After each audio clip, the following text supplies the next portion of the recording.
একটা জিনিস খেয়াল করে দেখবে, যারা রিলেশনশিপে সৎ থাকতে চায়, একজনকে নিয়ে থাকতে চায়, নিজের কিছু গোপন করে না, লুকায় না কিছু, মিথ্যা বলতে গেলে 10 বার ভাবে, একেবারে তার মতো চলে, তাদের সম্পর্ক টিকে না। দিন শেষে তারাই মিথ্যাবাদী, খারাপ বলে প্রমাণিত হয়।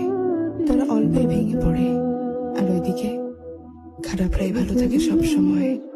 খারাপরাই ভালোবাসা পায়, খারাপরাই সার্থক হয়। পরে কি হবে সেটা আমার জানা নেই, আমরা একসাথে থাকতে পারবো কিনা সেটাও জানা নেই। শুধু এটাই জানি যে তোমার প্রতি আমার ভালোবাসাটা সত্যি, এটা কখনো কমবে না। তোমাকে হারানোর ভয়ে কান্না পর্যন্ত করে দিয়েছি, হারানোর ভয় পাই। জানি তো কখনোই আমার ছিলে না, তবুও ভয় পাই। আশা ছেড়ে দিলে যদি না পাই,